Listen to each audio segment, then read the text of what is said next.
Hi, Diva. It's Rachel. And Jordan. Yeah, hi. Quick question. Why are you not spending your Venmo balance? Yeah, we're concerned. You can, buy stuff with it. Ugh, you love buying stuff. And earn cash back on eligible purchases. You love purchasing eligible things. So the money your friend sent you yesterday, that's today's ramen or rideshare or eye patches. The skincare kind, not the pyro kind. Spend with Venmo, and you can earn cash back with Venmo Stash. Venmo Stash bundle terms and exclusions apply. Max $100 cash back per month. See terms at venmo.me/stash terms. ID verification required to use a Venmo balance. From backyard barbecues to homegrown herbs, the best parts of summer start at Lowe's. Right now, get 3 Fairy Morse 1.3 quart vegetables and herbs for just $12. Plus, get 4 bags of Miracle-Gro 0.75 cubic foot garden soil for only $10. Whether you're planting something new or giving your garden a refresh, now's the time to make the most of your outdoor space. Save more on what you need this summer at Lowe's. We help, you save. Valid through 6/24 while supplies last. Selection varies by location. Excludes Alaska and Hawaii.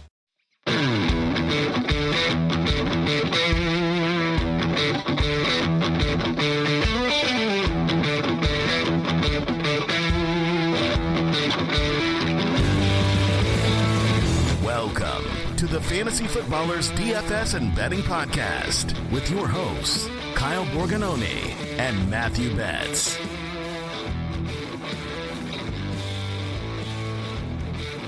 Welcome in to a special episode of the Fantasy Footballers DFS and Betting Podcast.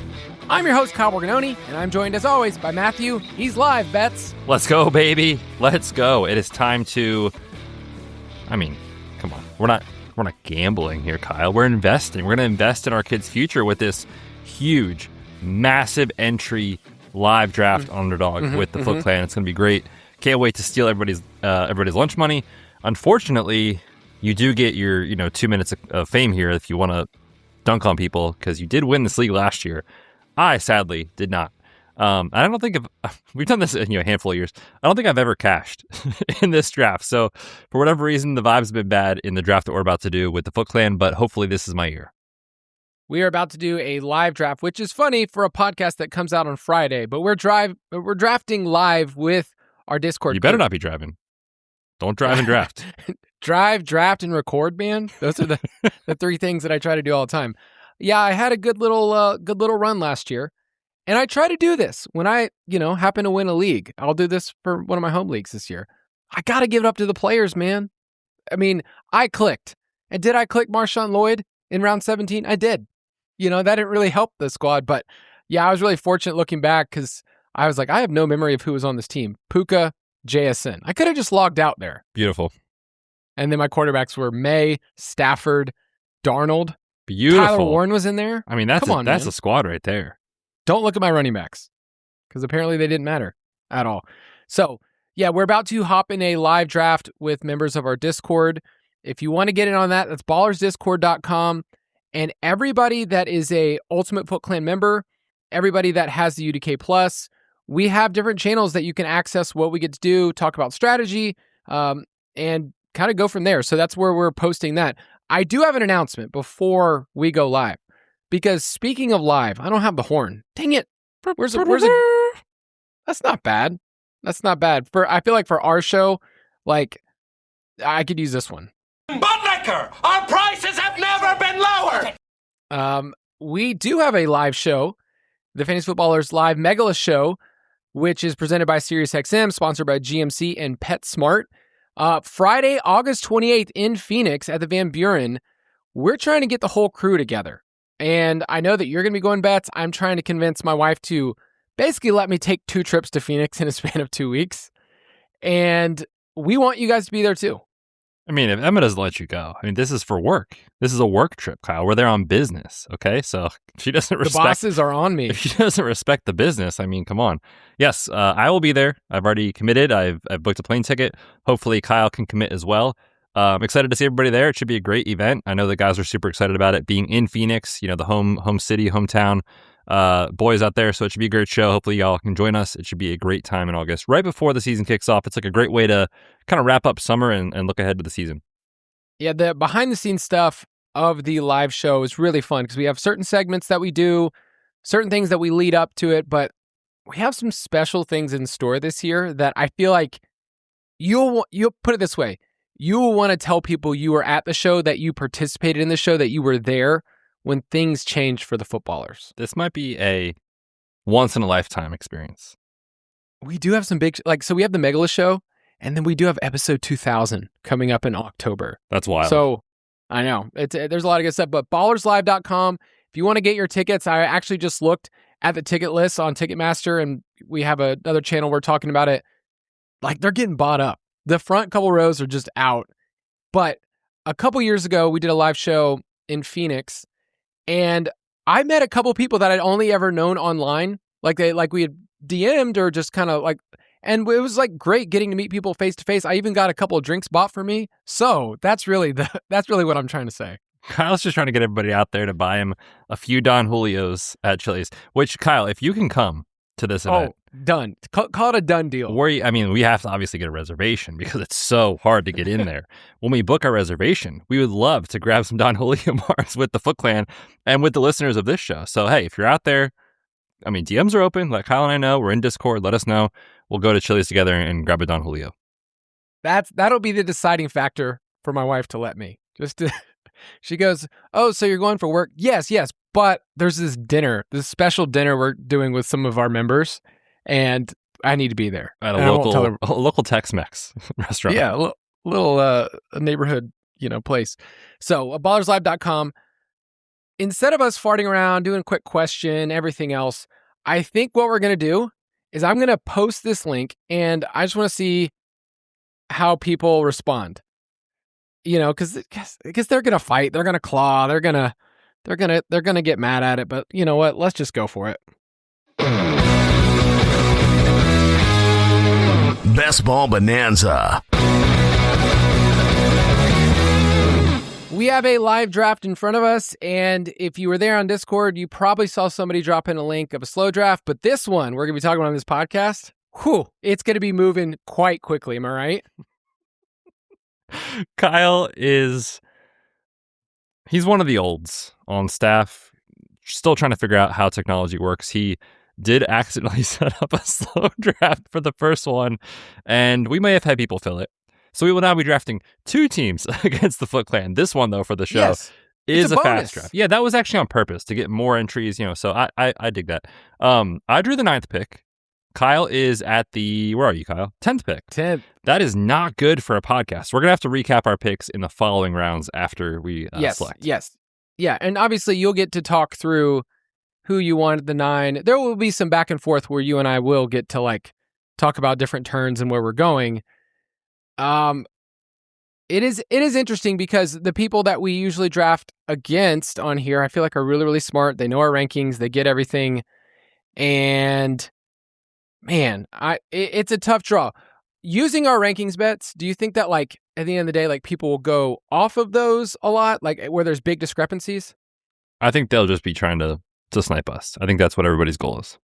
Okay. So by now, people understand who our players are and what we like. So I will try to recap as we go, and Betz can do some of the commentary. So Gibbs and Bijan went off the board. Jamar Chase, Puka, Amon-Ra. So it's been pretty normal. JSN, you're on the clock at 109. Almost. Genty at the 7th pick. Well, tell me and you're McCaffrey. thinking. Yeah, I've been a little bit behind Jonathan Taylor this season. In the first round, I'm going to actually go wide receiver here. I will take Justin Jefferson, who's my next guy up at the 9th pick. Okay. So I thought you were going to say the guy that I have ranked at 9th overall, which is Saquon Barkley. Have you kind of been going back and forth here at the spot where it's like, hey, Saquon, I'm taking ahead of ADP, but we have him ranked a lot higher than some of the other guys?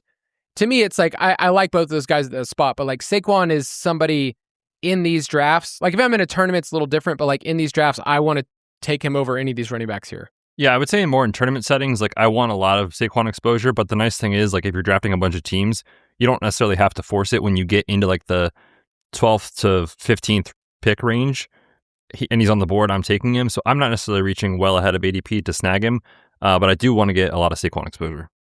It's tough for me, but one of the discussions we had earlier is about how the board is skewed running back heavy, and how you and I want to zig and zag when we're in tournaments, I have to always remind myself when I'm in these sit and goes that I don't have to do that. You know, I kind of get to look at my opponents and basically look at them and say, what can I do and not make mistakes? So I'm going to take Drake London here as my top wide receiver on the board. Drake at London. 203. Kyle being in on Drake London. Who could have ever predicted that? I did take Justin Jefferson in the first round. I do feel like I will probably be behind it running back if I don't snag one here. I'm going to take Chase Brown at this spot. And this just goes back to our discussion on the Bengals as a team wanting to buy into the fact that Burrow is healthy, finally, hopefully, for the whole season, and just the schedule and the upside case that we presented on them when we did our win totals episode. So I will take Chase Brown here in the second round to pair with Justin Jefferson. Was there any debate with Achane still being on the board or Hampton? Hampton is definitely enticing because I just want to be in on the Chargers, man. I actually have more Hampton right now than I do Chase Brown. So this is just another way to hedge a little bit. This is you want to be amongst a group of people and basically not look like an idiot, right? You're just not trying to look stupid here. That's the goal. Okay. So after you went Henry, Hampton, and Achane, I do think you hit it on the nail of like, there are running backs here. And if you just would have passed on one, like Bowers was tempting for me here in the second round. AJ Brown was tempting as well. Was it one of those things where you were going to look up in the third round and be like, oh my gosh, I'm going to punt running back here. And I really shouldn't in these sit and goes. Yeah, that's kind of how I feel. I treat this more like a home league type setting than I do with the leverage idea. Like we talked about that 0RB team I drafted a while back. Like I kind of like 0RB this year in tournaments because not a lot of people are doing it. But in these just, try to finish in the top 3 type of formats, I'm cool going running back. So you're saying that this is like a home league environment. So there's at least 1 or 2 people that just bought their magazine and they are like, they don't know what they're doing. Yeah, that's Chris Cash. Yeah, I was going to say CK Cash 64. Like we're here to take his lunch money. That guy doesn't know what he's doing. All right. So off the board here, Devonta Smith, who I would have loved. George Pickens rounds out the rest of the second round. Lad McConkey at 301. Jeremiah Love at 302, which we're a little bit lower in our rankings. Chris Olave just went off the board. So what are you thinking right here? So this is where the wide receiver run for me really gets exciting because there's so many upside picks in this selection that I'm into. Rashee Rice has his issues, but still has an upside case. I'm a Zay Flowers guy. I think Ibuka's interesting. I think T. Higgins is interesting. So there's a lot of upside wide receiver selections here in this spot. I will say at running back, this is where like it kind of feels dead zoney, and it kind of starts to feel dead zoney with like volume plays like Javonte Williams and those types of guys that kind of enter the conversation. But at this pick, we'll see if he makes it to me. I already took Chase Brown, so if I can get T. Higgins here to pair with him, I will take the Bengals stack. So we'll see what the man in front of me does. Yeah, I've been warming up to looking at T. Higgins. Like I was thinking about where we used to draft T. Higgins, which is like 2-3 turn only for a long time. And now you're getting the spot where he's like going to keep dropping where you can get him in the late third round. And I just kind of like the value there. Yep. So Josh Allen went right off the board as the first quarterback in front of me. So I will take T. Higgins here, pair him with Chase Brown. I think so. Malik Neighbors is still on the board. We've talked about his kind of slow descend and where he's gone and where we had him in our rankings. Like, when is the point where you would feel comfortable taking Neighbors? Because I'm not taking him here at 34. And even on the way back around the turn, I'm like, there's other players that I like. So, dude, it's funny. In the last week, I've finally been like, maybe this is the time. Maybe I'll get my Malik Neighbors exposure because I don't want 0%. If he is an outlier and comes back from the injury and is incredible, which he is, then I want some exposure in tournaments. On DK, there's been multiple times where like in the middle to like later third of the fourth round, he kind of starts to fall and I'm like 2 picks away. And I'm like, okay, this is the time where I will take Malik Neighbors. And then somebody inevitably always gets him in front of me. And I was thinking about why that is because the vibes are clearly not very good right now on Neighbors, and that will continue. But I think the reason is like best ball drafters are so sharp in that everybody understands ADP value and what it does to your team. And so because you see it on the board and you get Neighbors after ADP, you're like, oh, I'm getting ADP value here. I'll snag him. So I don't think his price will drop like in a massive way over the next like 2-ish weeks, 3 weeks until we get to camp and he's placed on PUP for camp. So long story short, I'm still holding out for the best price, which I think is going to be late round 4. So I took Tedero McMillan with my third round pick, somebody that I have above ADP. Then after me went Breece Hall, Malik Neighbors, Kyron Williams, who I was kind of hoping to fall a little bit further in the 4th round, Luther Burden. And then I was on the clock looking at my rankings, kind of going back and forth, but I'm just going to keep hammering wide receiver here, and I took Emeka Egbuka. All right. Well, as everybody chases the debate, is it Burden? Is it Ramadunze? Okay. We know where this is going. It's Mr. Loveland. I'm going to take Colston Loveland here. Go elite tight end. I put this in the primer, and I truly do feel this. I think the chances of him finishing as a better advance rate player than Bowers or McBride is actually pretty decent, if I'm being honest, just because of the cost that it takes to get him relative to those guys. So I'm trying to get a significant amount of Colston Loveland. I think if we look up at the end of the year and he is the guy that we're drafting first at the tight end position next year, I would not be surprised by that. So I've been a huge Colston Loveland guy since he came into the league, and I really do think they're going to build the offense around him. All right, let's take a quick break, and we'll keep talking about round 4.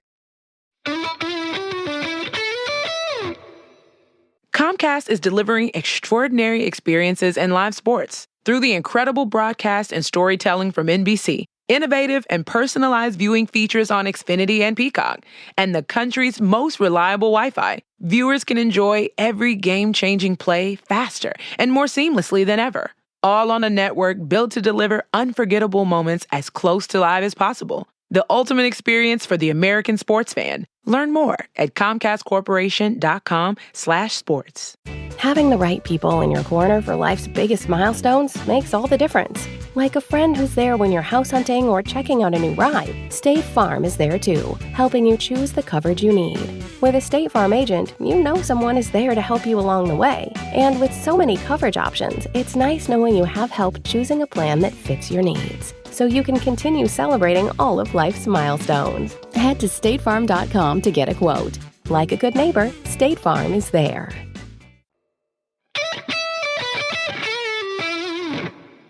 After Colston Loveland went off the board at 404, we had Garrett Wilson at 405, Terry McLaurin, who I definitely have a good amount of exposure to this year, Javonte Williams, and Josh Jacobs and Cam Scadaboo. So a couple of running backs that I think fit the bill if you're either doing zero RB, like we talked about Jacobs, talked about how he falls. I've warmed up to Scadaboo. I think he's an awesome target here. As we're moving into round 5, just looking at your squad where you're starting right here, Chase Brown, Justin Jefferson, T. Higgins, Colston Loveland. Where do you feel like you need to go next? Still kind of just letting the board fall. We'll see. We're up here in the 5th round in roughly 8 or 9 picks, so we still have some time to kind of figure out what's going on. Burrow's starting to get into range, which I'll be fighting the Chase drafter on that. But at the same time, too, like this is where running back starts to dry up.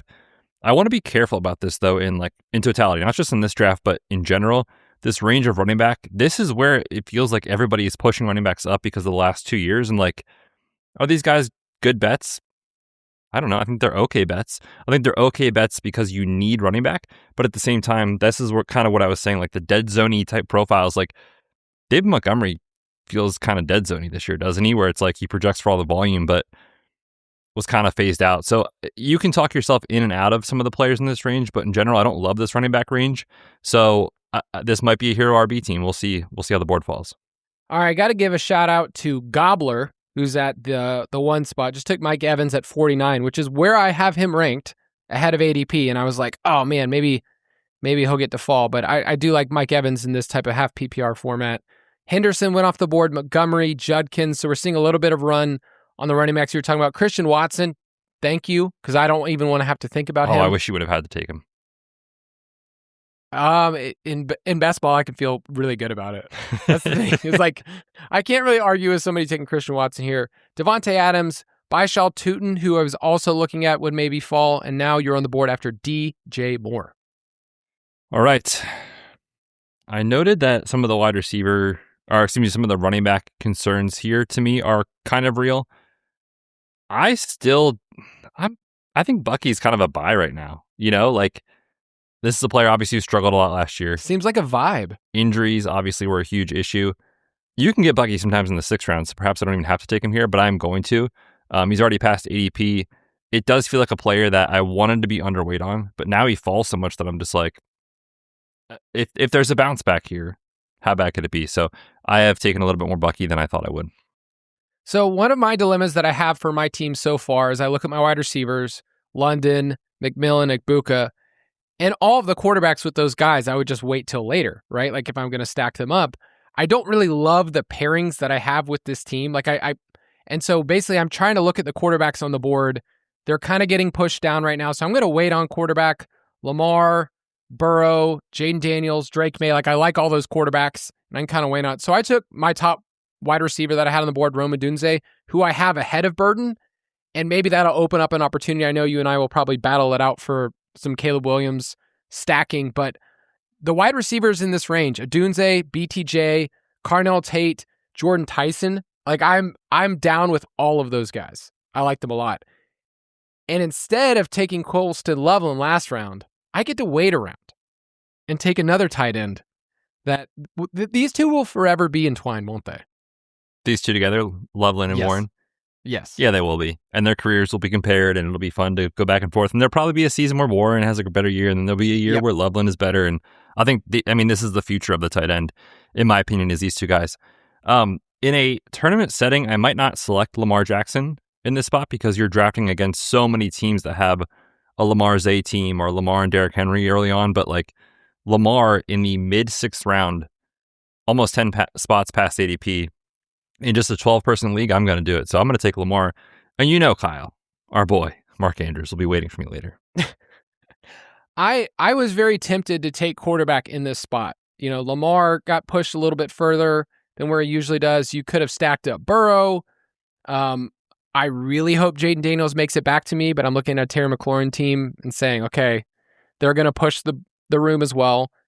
And then same thing with Drake May. So I like that sharp people are able to see what the room is doing, see the pairing, see and assume what people are going to do with their stacks, and then still push it, right? Because you easily could have last round picked your quarterback with Burrow and Jackson, be like, I'm completing a stack, and you've kind of been pushing it. Yeah, and I think just understanding what the room is doing is sometimes helpful. So you have to understand what your room is doing and how likely you need to push quarterback or select them and not get stuck. So, yeah, man, I'm actually pretty excited about this start with Lamar that far past ADP. All right, so after you took Lamar Jackson, Marvin Harrison Jr., and we have a massive run on quarterbacks here in the 6th round. Jaden Daniels, Drake May, Jalen Hurts, Joe Burrow all went in the 6th round. Do you feel like that's normal? Pretty normal. Yeah, that's kind of where the secondary, I don't know if we would say elites, but guys that can be elite in fantasy in terms of scoring there, that's kind of where they go.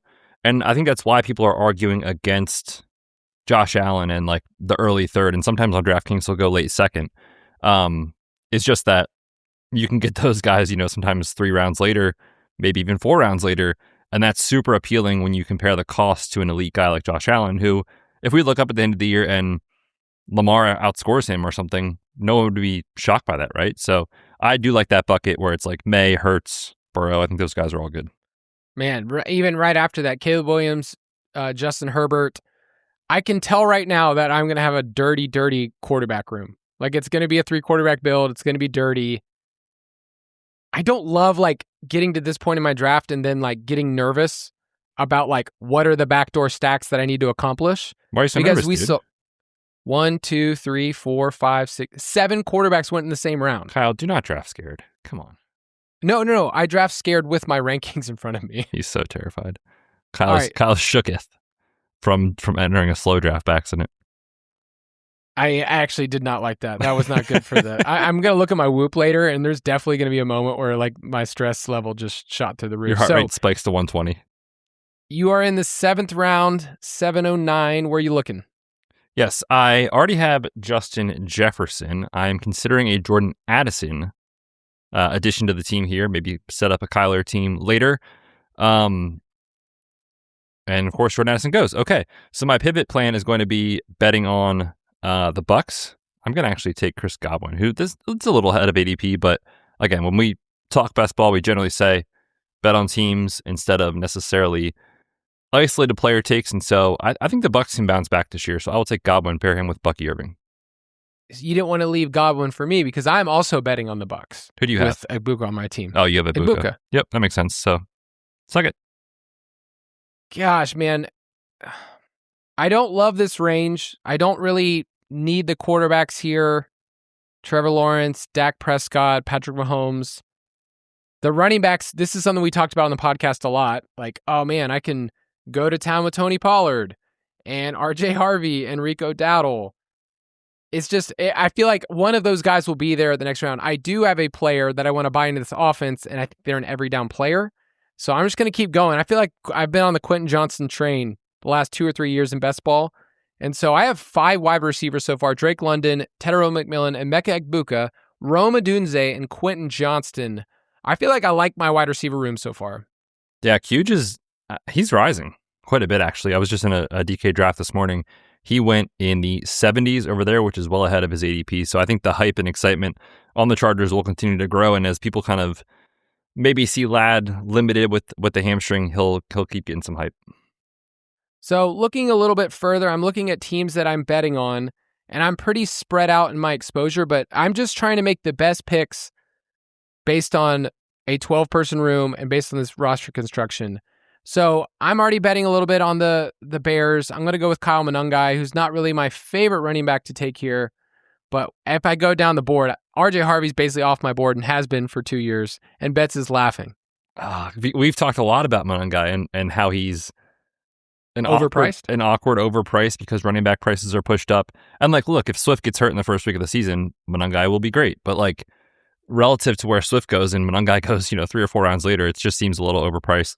I will take Courtland Sutton here. I don't have a lot of him this year, actually. I'm not a huge Courtland Sutton guy, but just kind of thinking about this room and how sharp people are with stacks and everything, just trying to get myself set up for potentially a second stack.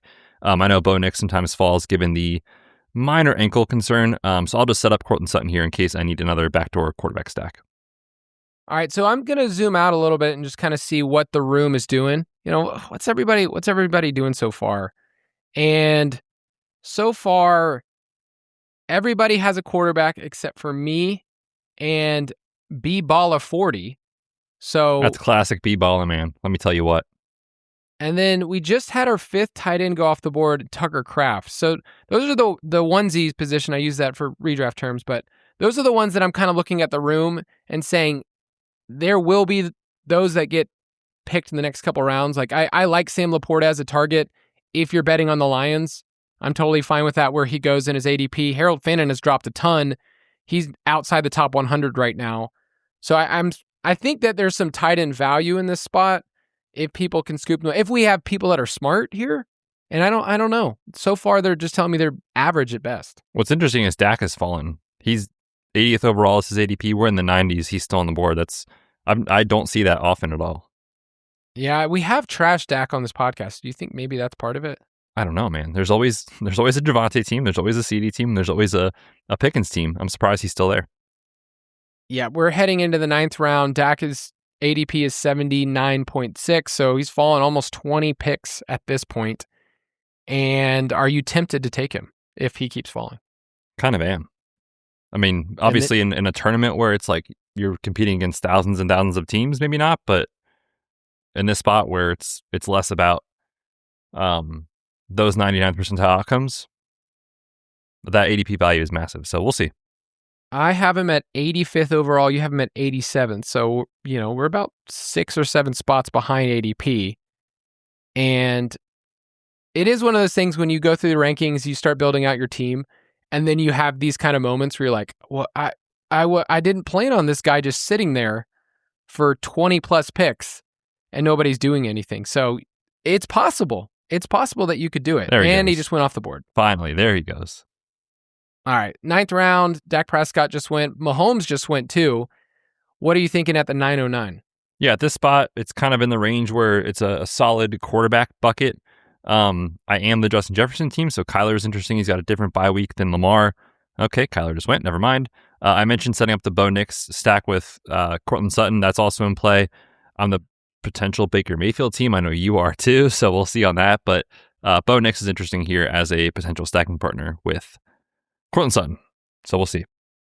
Yeah, I look at the wide receivers in this range. If you haven't built out your room yet, Michael Wilson, Jacoby Myers, Ricky Pearsall. We got Pity City. It's kind of bland, to be honest, at this point. So hopefully you've built out your wide receiver room. Who are you taking in the 909? Yeah, I'll take Bo next year and be done with quarterback, Lamar and Bo. Feel like that's a nice little 2-pack. All right, so I get some redemption here on my running back pick because I almost picked Kenneth Gainwell earlier, and I like that I can get him right here at 106. I've already been betting on the Bucs. I'm hoping I can get Baker to kind of complete a Bucs stack, Baker, Kenneth Gainwell, and Ekbuka on the way back. That would be pretty ideal for this team that has no quarterbacks yet. So I think I've set it up where at least I feel a lot more comfortable with my quarterback room. Who are your quarterback targets? They're going to be Baker, definitely Daniel not Jones. a Falcon.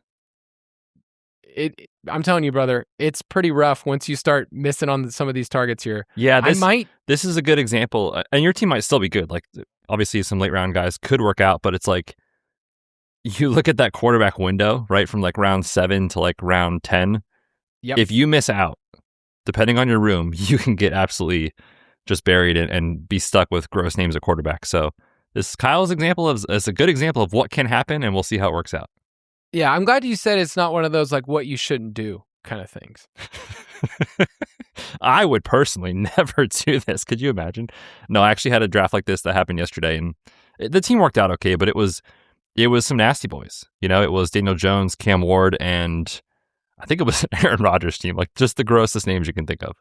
All right, so as we're pausing here at quarterback, I'm going to take Baker Mayfield, but like Stafford's on the board, Jordan Love, Tyler Shuck, any of those guys that you're like, I'm going to take them and then figure out the rest of my roster afterwards to kind of build around. Because it's like with Stafford, you can take shots on like late round guys like Whittington and some of the tight ends, but I don't really like going there. Shuck, we know he runs, so you can kind of figure out some other backdoor stacks with Juwan Johnson or their RB2. Devon Bailey in the last round too. Yeah.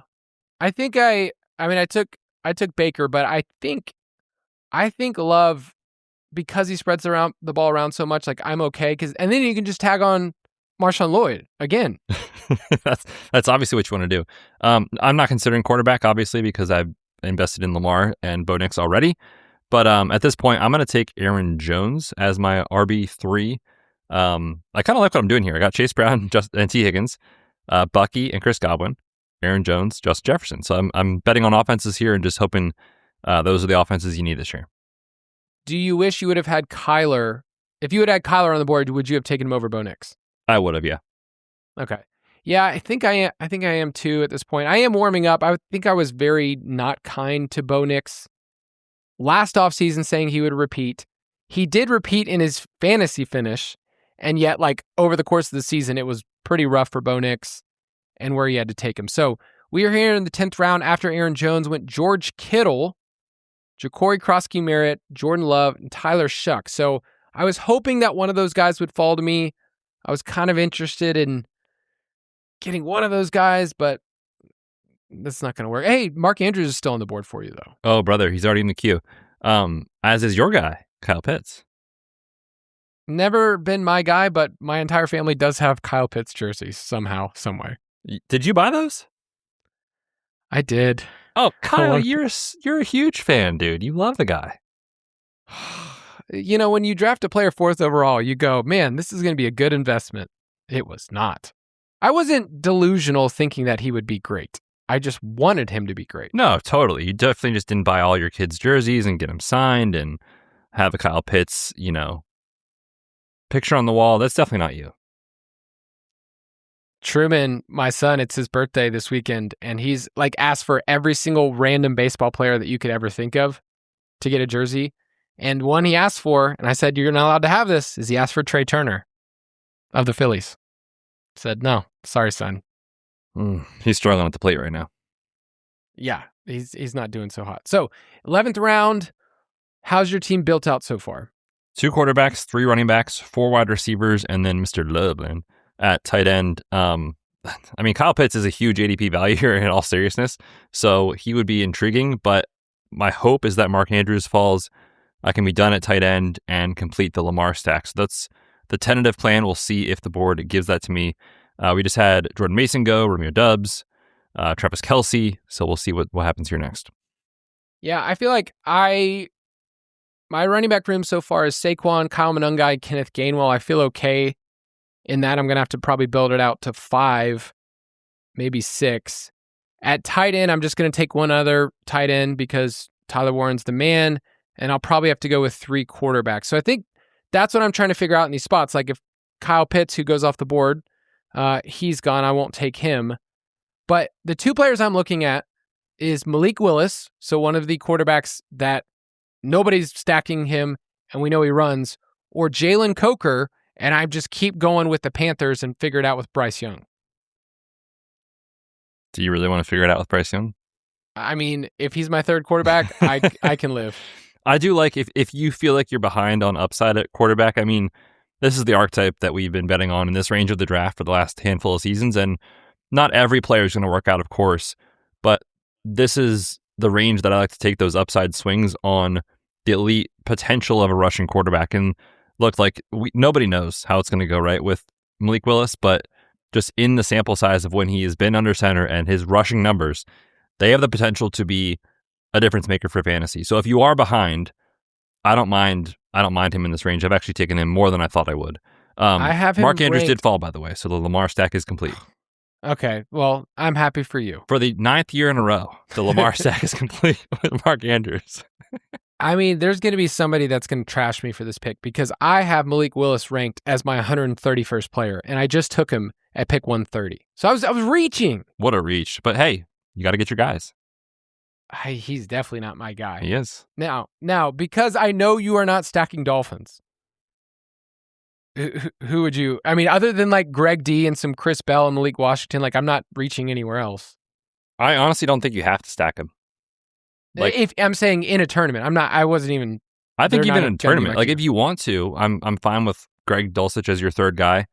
I just don't think you have to. Like, I'm asking, who would you? Dude, I don't know. I don't even. I'm not drafting Malik Washington because right now he has the most target potential on the team in June. Like, this is a team that I really think when you're looking at what might happen towards the end of the year, they draft all these rookies. They're probably going to want to see what they have in these guys. So it's like for me, and we're not trying to take zeros in the later rounds. Like I don't know, man. They all feel like risky bets. And so truthfully, I haven't been forcing stacks with Malik Willis.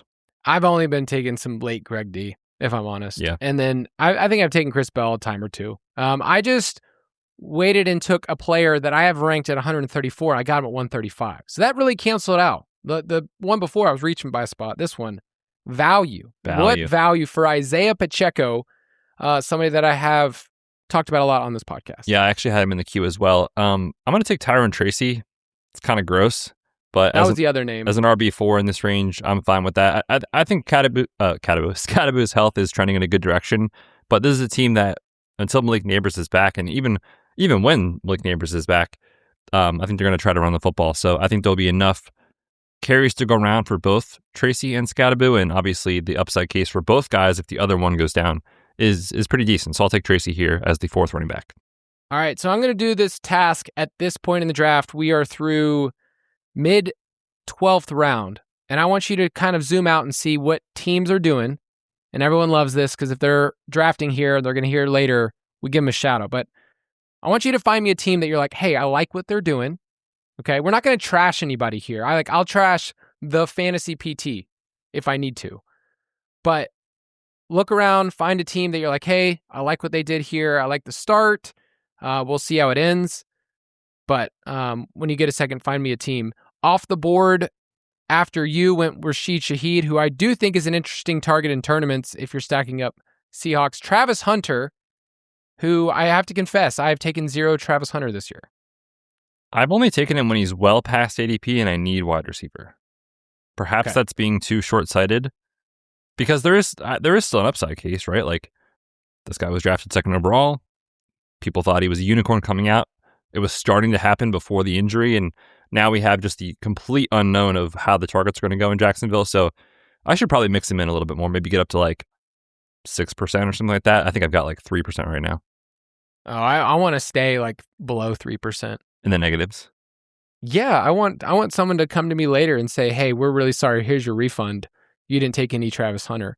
After Travis Hunter went Sam Darnold, Dallas Goedert, Stephon Diggs, Omar Cooper, who I feel like is in no man's land based on his role. Daniel Jones went off the board as a third quarterback here, which stacked up with Alec Pierce. I get it. I understand. In tournament settings, we talked about this last week. You generally do not want to take your third quarterback before the 13th round.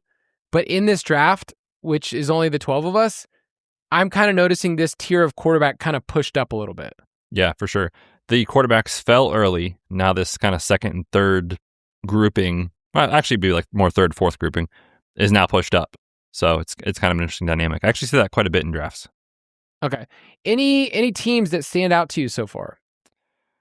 What is the name? P Scratcher? Is that the name? Classic P Scratcher. Where's he from the 7 hole? I thought you were going to say, where's he from? I like to start with Genty and Omarion Hampton. Got the Jaden Terry stack, which I've been all about. I like the upside pick of Bashal Tutin. Took a huge ADP value with Kyle Pitts, so I actually kind of like the way that team sets up. All right. You are about to be on the clock. I'll find a team just to say that they're awesome in a second. You're at 1309. This is a tricky range, if I'm being honest. I'm done with quarterback. I'm likely done with tight end unless an obvious value falls. I feel balanced, right? So I've got 4 running backs, 4 wide receivers, so I can go kind of any direction here. I'm going to continue the bet on the Vikings, and I will take Juwan Jennings here to pair with Aaron Jones and Justin Jefferson. Man, okay, Juwan Jennings, I totally get that for your team. Good for you. Why is Bryce Young off the board?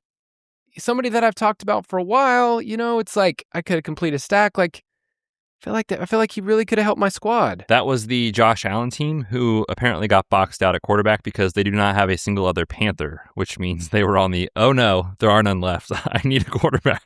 And I get that. We've all been there. Yeah. I'm going to take a player to pretty much finish my wide receiver room. I have Denzel Boston here. I'm taking at 154. I just think that betting on one of the 2 Cleveland Browns players, rookies, Concepcion and Boston, I feel like is a really easy bet to make unless you're Betts and you love Jerry Jeudy still for some reason. And I don't think I've clicked Jerry Jeudy once this year. Which maybe Jerry Jeudy, should. I don't know. Maybe I should. But I'm with you. I've been taking KC and Boston a ton. The other day on the main podcast, we were talking about players that fizzle out, like just to be gone, like out of the league. And I was like, man, is it Jerry Jeudy? We're like, where we look back and we're like, oh gosh, this guy's like not in the league anymore. He's not good. I've thought about filling out more of my running back room. And man, it's really tough trying to find stacking options, players that I really like. So I think I don't like Jonah Coleman enough to be able to get him. Zachariah Branch? And I auto-drafted. Kyle! First off, huge homer pick. The guy who doesn't love Kyle Pitts took Zachariah Branch. Oh, man. 4 pick 160. Like a complete imbecile. Just, this guy is absolutely rattled. His whoop score, his strain is through the roof. He's stressed out of his mind. He's rattled. I queued him up. He's so rattled. I love that happened. I am going to take Jonah Coleman. I haven't taken a lot. I knew you were going to. I haven't taken a lot of him, but just stacking, right? I've got Bo Nix, Courtland Sutton, and I need a running back, and he's about 10 spots after ADP. So I will take Jonah Coleman in the 14th round. Zachariah Branch in the 14th round, Kyle. Oh, gosh. You've never seen a screen you didn't love. Loved it. Oh, man. I'm going to respond. It's tough when you're podding. You got the recording stuff. You're trying to commentate. And I was like, oh, I'll queue him up later. I've got 3 other players I'm going to take ahead of him. Nope. But hey, what could go wrong? I took Drake London. So what is this team saying? I'm betting on the Falcons. All right, you know what? You're a little behind at quarterback. So why don't you put Tua and Penix in the queue and just take them both? You know what? The best part is I'm playing with house money, man. I won last year. Nothing. I mean, there are 0 expectations of what I should be doing in this tournament. We're entering round 15, so we're going to take a quick break, and then we'll be right back. My mom inspired me to dream big and work hard. Tyler Adams! What would you like the power to do? Bank of America, proud to be the official bank of U.S. Soccer and FIFA World Cup 2026. Bank of America N.A., member FDIC. Having the right people in your corner for life's biggest milestones makes all the difference. Like a friend who's there when you're house hunting or checking out a new ride, State Farm is there too, helping you choose the coverage you need. With a State Farm agent, you know someone is there to help you along the way. And with so many coverage options, it's nice knowing you have help choosing a plan that fits your needs, so you can continue celebrating all of life's milestones. Head to statefarm.com to get a quote. Like a good neighbor, State Farm is there.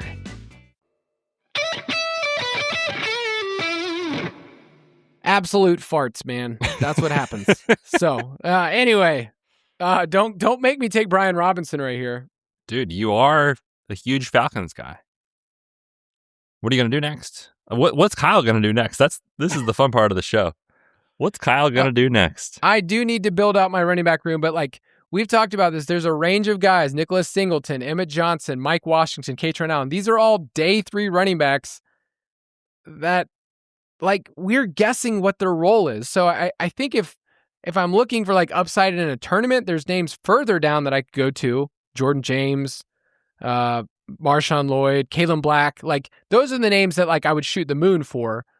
But if I'm trying to get usable scores, like that's the part I'm trying to figure out. Yeah, it's tricky. This is a little bit above ADP for this type of player, but he is on the rise, and I'm kind of interested. But at this point, though, like the difference between a 15th round pick and a 16th round pick doesn't mean much. I'm going to take A.D. Mitchell. I need a little more juice here at wide receiver. And you know what they say, Kyle? When you need some upside at wide receiver, you get a Geno Smith pass catcher. That's the only way to get upside in best ball. I'll take A.D. Mitchell here as my wide receiver 6. I don't mind it. He's going to be on the field more than people realize. And he's actually pretty good. He was, dude. In like it almost like a different player if you're looking at skill sets and everything he did from his rookie year. So I don't mind that at all. I feel like your team makes sense. Mine has been, I think this makes sense. And then how did you end up here, Kyle? I'm going to take Sean Tucker just to bet on the Buccaneers. I've been going a little bit further here. The best part about Sean Tucker is like, you know that there are going to be games where he gets 2 to 3 like goal line looks. And so, you know, his rookie year, he had a monster game against the Saints where he went for 30 plus.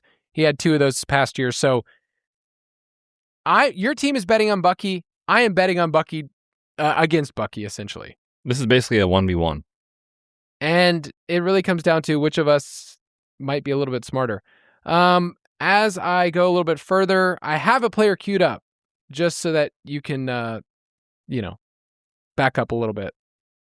And I really am trying to guess, like, if I'm going to take my third quarterback here or I'm going to wait to the very end. I feel like my team needs a third quarterback. What do you think? I think so. Yeah, I'm going to take Geno because I'm not really worried about competition from anybody else. And then I'm going to figure out if I need a stacking partner. But at least I have usable weeks. Not something I thought. Baker Mayfield, Malik Willis, and Geno Smith. Look how usable those weeks are, dude. That's what so you usable. Need. So this is interesting because I don't normally do this in this type of, like, if this was a huge tournament, I probably wouldn't take a third tight end here. But at this point, sometimes to me, the best picks in this range are the tight ends. And if we're just thinking about, like, give me some weeks that you might hit my lineup, if Colson Loveland is so good this year that I think he can be, he could be a flex play, right? The third tight end. So I'm actually going to take Cade Otton. And maybe. It's one of us has to do this every year because he is the official tight end of the show. But again, we're both betting on Bucks, right? Bucky, Chris Godwin. I'll tack on Cade Otton here. You know, looking at my team, that could have easily been a pick that I could have made and probably should have made. But I'm glad you did because he deserves it. He deserves to be on one of our teams. Yeah, man. If you want somebody to do what the coaches ask, it's Cade. Every single time. Pail guy. Yeah, so I have Tyler Warren at tight end, so I've kind of looked through the available list of guys. Dalton Schultz, Eli Stowers. I'm interested in taking some late round shots in tournaments with Terrence Ferguson. Me too. Especially because, like, what a weird skill set. Like, just completely different than any other player to be able to say, like, half of your targets are 20 plus. That's what we want to bet on in best ball anyways. Like, Terrence Ferguson is not going to see 75 targets this season. No. But if he catches 2 or 3 long bombs at one point and lucks into 4 or 5 touchdowns, I think you're fine. For sure. I also think he's an interesting pick just because last year he had such a specialized role. I think there's room for that role to grow to be more than just the downfield guy. And we're all expecting fewer touchdowns for Devontae this year based off of the outlier end zone target rate that he had last year. And I think one of these tight ends could see some more of that. We'll see if that's Ferguson, but I don't mind betting on him, especially given the athletic profile, which he displayed at the Combine 2 years ago.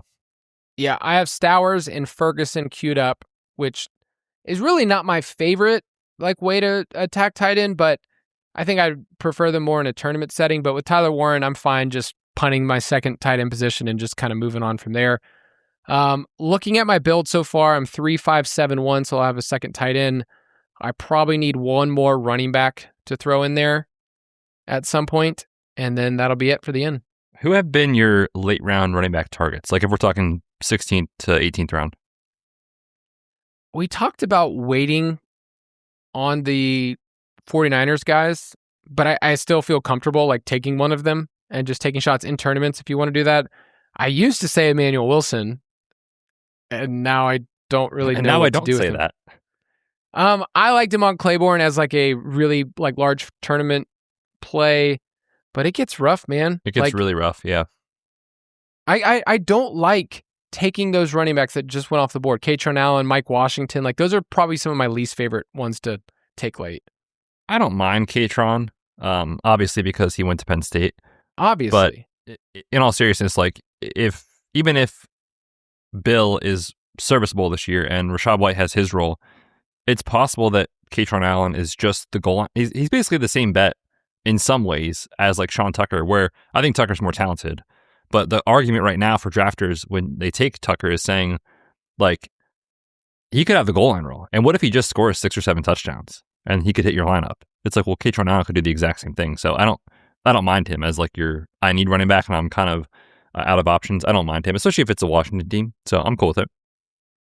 All right. So you took a player that I feel like used to make fun of me for taking him in best ball. And now here you are at pick 201 taking this player. I took Rashad Bateman. Admittedly, I've been taking a little bit more of the rookie options if I'm looking for a secondary stack partner with Lamar.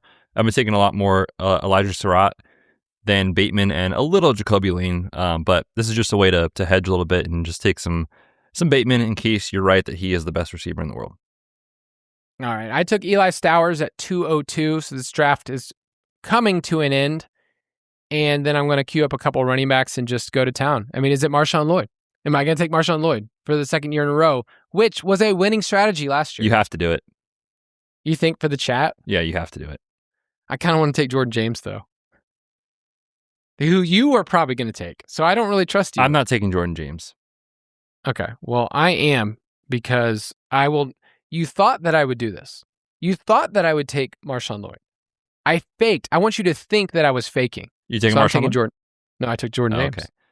Then just for the sake of the show, I will take Marshawn Lloyd. I mean, in all seriousness, this guy celebrated that he made it through OTAs, which part of me felt so bad for him, but also was hey man, they want him to be the RB2. Will he be? We got all training camp to find out, but I will take him here in the 18th round. I did consider Justice Hill, just again, Ravens bet. Have you been taking any Justice Hill? I have not. I'm sorry. I wish I could give you some statistic or something. This is just a different regime, so I can't really use any of the this is how they trust him on third down stuff when he's kind of an expendable player at this point in his career. Yeah, I was just curious. To be clear, I'm not taking him. I am taking Marshawn Lloyd, but I did consider it for a second. To be clear, I'm taking a player that never scores fantasy points, Marshawn Lloyd. But what if this is the year, Kyle? Oh, I am totally in on being able to buy into Marshawn Lloyd because it's free. Yeah. It's free and it's great returns. All right. We just finished up 18 rounds here and we're going to go through and just kind of look at it. So why don't you review your roster? I'll review mine and then we'll look for some teams that we want to shout out. Yes, sir. I have a 2-6-7-3 build. Lamar and Bo Nix at quarterback, at running back, Chase Brown, Bucky Irving, Aaron Jones, Tyrone Tracy, Jonah Coleman, and Marshawn Lloyd. It's not the greatest room I've ever seen. At wide receiver, Justin Jefferson, T. Higgins, Chris Godwin, Cortland Sutton, Juwan Jennings, A.D. Mitchell, and Rashad Bateman. And then at tight end, Colson Loveland, Mark Andrews, Cade Otton. At quarterback, I have Baker Mayfield, Malik Willis, and Geno Smith.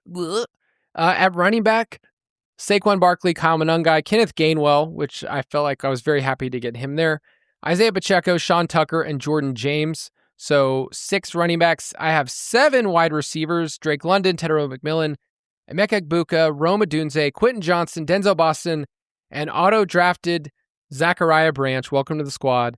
And then at tight end, I have Tyler Warren and rookie Eli Stowers. Looking at my squad, so I do have a couple of rookies here. Boston, Branch, Stowers that I wasn't really planning on. I would say I'm comfortable with the way that I finished my build, 3-6-7-2. I feel like at quarterback, I got a little flustered, and therefore I think I sacrificed in a couple other areas. Obviously, auto-drafting Zachariah Branch is the greatest pick of all time, and he's going to be really great as that kind of second-half hammer you needed. I actually have a decent amount of Zachariah I know, Branch. we both have a lot of him. I just queued him a little before. I was going to say, but usually I take him in round 18 or round 19 on defense. Oh, dude, he's not a round 18 player. Oh, that was great. I'm so happy that happened. This is a fun draft, man. We'll post the board in Discord for everybody to see. We'll post it on social media too, so you guys can check it out on Twitter.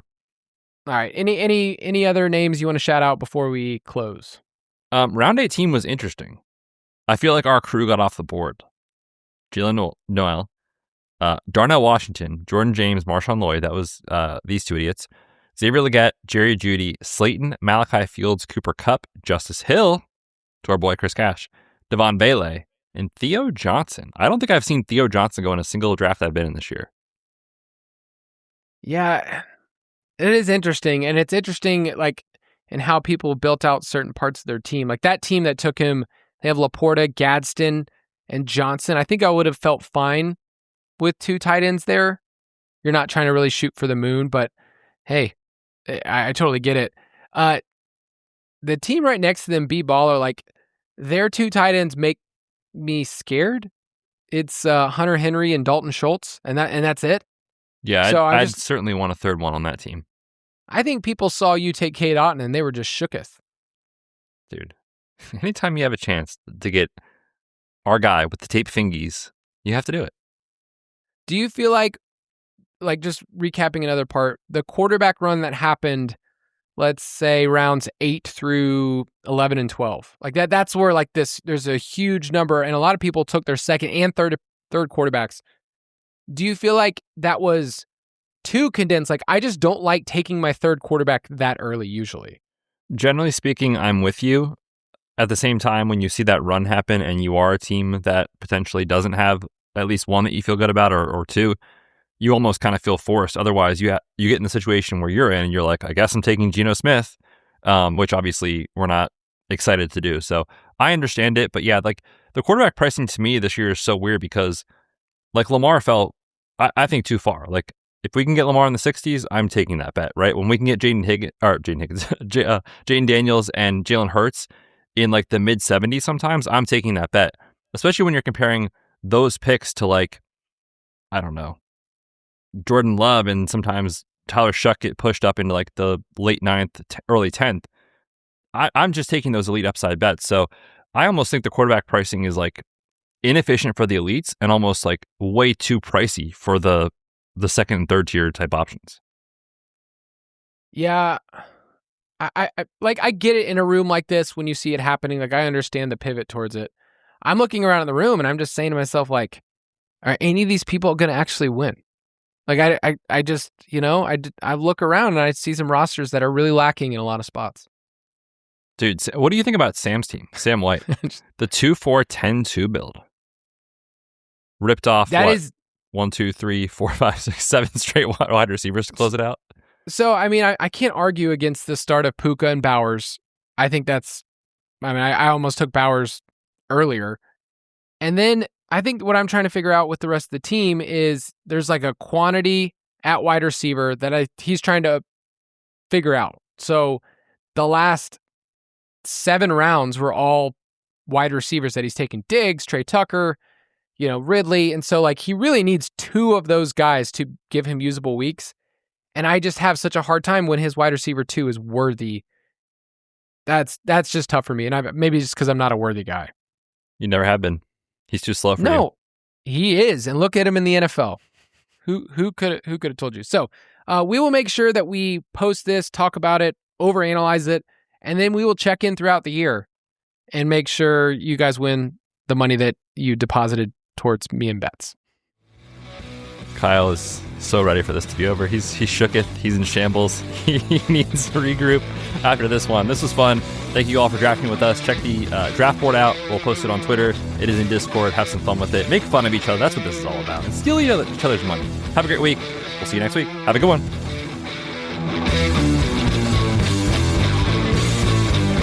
Thank you for listening to another edition of the Fantasy Footballers DFS and Betting Podcast. Don't forget to visit us on the web at thefantasyfootballers.com. Everyone's talking about protein lately, but how do you actually get enough of it? Muscle Milk. Muscle Milk has a great tasting new formula with no artificial sweeteners, flavors, or added colors. It's high-quality, complete protein designed to support healthy muscles with fewer ingredients than the previous formula and 26 to 42 grams of protein. For when you're stuck in meetings or need a post-workout recovery. Available in chocolate, vanilla cream, cookies and cream, and strawberries and cream. Try the new great-tasting Muscle Milk today. Available in stores nationwide. Muscle Milk. Protein for all. Still waiting in line? Again? That's time you will never get back. Save time and money with Stamps.com. Over 4 million businesses have skipped the line with Stamps.com. Join them to save up to 90% off carrier rates from your computer or phone right now. Print postage for certified mail, registered mail, and packages in seconds. Then schedule a pickup right from your home or office. For a limited time, go to Stamps.com and use code PODCAST for a free welcome gift. Taxes and fees apply.